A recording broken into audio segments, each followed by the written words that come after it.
नमस्कार मंडळी, मी प्राची कृत्विक किचनमध्ये तुमचं मनापासून खूप खूप खूप स्वागत करते आहे। आज आपण बघूया कांदे पोहे कसे बनवायचे ते। त्यासाठी आपल्याला लागलेलं साहित्य हे पोहे आहे। जवळजवळ मी ह्या मापाने दोन वाटी भरून घेतलेले आहे। त्याला मी धुवून स्वच्छ थोडी वेळ भिजून पाणी काढून घेतले आहे। जास्त वेळ भिजत ठेवायचं नाही आहे। आणि हे दोन मोठे कांदे घेतले आहे, त्यांना बारीक चिरून घेतले। बघा, एवढे कांदे घ्यायचे आपल्याला। आणि ही एक मिरची घेतली आहे आपण, एवढी मिरची घेतली आहे। आम्हाला जरा तिखट कमी लागतं त्यामुळे मी तेवढी घेतली आहे। तुम्ही तुमच्या आवडीनुसार कमी जास्त करू शकता। ही बारीक चिरलेली कोथिंबीर घेतली आहे मी। दुसरं आपल्याला लागणारे मीठ, हळद, जिरं आणि अजून लिंबू लागणार आहे आपल्याला। चला मग आता सुरुवात करूया।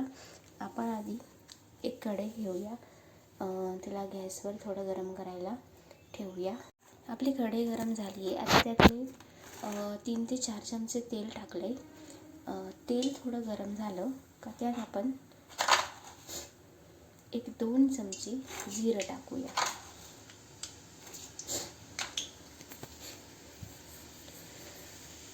जिरं असं थोडं कडकडीत झालं की त्यात आपण कांदा घालूया।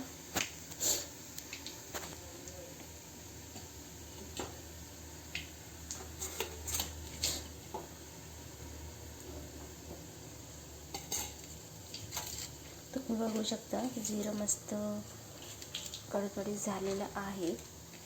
आता आपण ह्यात सर्वात आधी कांदा घालूया। मी आधी मिरची घालत नाही आहे, कारण मिरचीने मग खूप त्रास होतो, जास्त तेलात हे झाले का, तळली गेली का, त्यामुळे मी आधी कांदा घालते। कांदा छान असा परतून घेऊया आपण।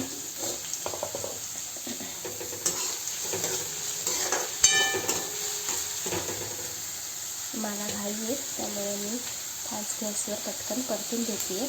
तुमच्याकडे जर वेळ असेल तर मीडियम गॅसवर तुम्ही त्याला छान परतून घेऊ शकता।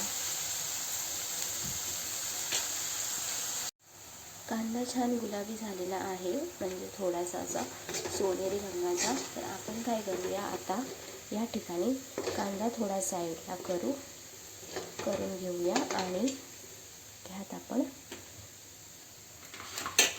घालतोय मिरची। थोडीशी अशी तडतडली पाहिजे छान।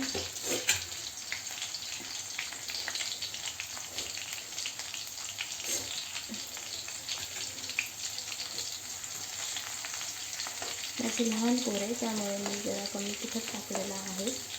तुम्ही तुमच्या आवडीनुसार मिरची घेऊ शकता। म्हणजे जर जास्त तिखट खात असाल, लहान पोरं कोण नसेल घरात, तर तुम्ही 2 किंवा 3 मिरच्या घेऊ शकता। 2 मला वाटतं भरपूर आहे।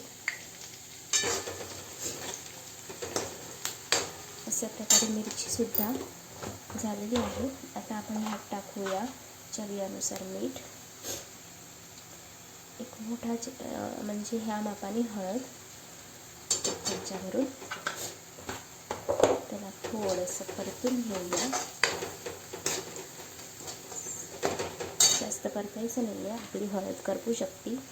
आणि त्याच्यात थोडंसं लिंबू घालूया। आता ह्या ठिकाणी मी लिंबू ह्यासाठी घालते आहे का, हळद टाकल्यानंतर लिंबू घालण्याने हळदीचा कलर एकदम फुलून येतो। आणि आता घालूया आपण पोहे, जे आपण भिजत टाकलेले होते। त्याला छान असं मिक्स करून घेऊया आपण।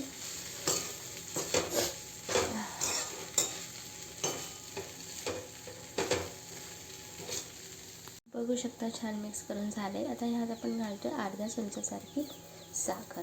साखरेने चव खूप छान येते, म्हणजे लिंबू आणि साखरेचं जे बॅलन्स होतं त्याच्याने पोहे अगदी चवीला येतात। परत एकदा छान मिक्स करून घेऊया आपण। साखर थोडी विरघळली पाहिजे, त्यामुळे थोडी वाट बघूया विरघळायची। साखर विरघळलेली आहे, छान मिक्स झालेलं आहे. खूपच मस्त असा सुगंध दरवळला आहे पोह्यांचा. सकाळ सकाळ असं अशी स्मेल आली का लगेच भूक पण लागायला सुरुवात होती. आता आपण ह्यात कोथिंबीर घालूया ह्या स्टेजवर आणि गॅस बंद करूया. त्यामुळे कोथिंबीरचा टेस्ट यात समजतो. आणि तुम्ही याच्यामध्ये जर तुमच्याकडे कढीपत्ता असेल तर फोडणीमध्ये कढीपत्ताही घालू शकता. माझ्याकडे तो अवेलेबल नव्हता त्यामुळे मी घातला नाही आहे, पण तुम्ही नक्कीच घाला. खूपच छान असा टेस्ट येतो कढीपत्त्याने. आणि दुसरे तुम्ही शेंगदाणे घालू शकता भाजून किंवा तळून, तुम्हाला आवडत असेल तर. आणि मग त्याला सर्व करा बारीक सेव घालून. मस्त छान सकाळचा नाश्ता तयार आहे. चला तर मंडळी, आपण परत भेटूया. खूप खूप धन्यवाद. व्हिडिओ आवडला असेल, रेसिपी आवडली असेल तर सबस्क्राईब आणि लाईक करा. थँक्यू.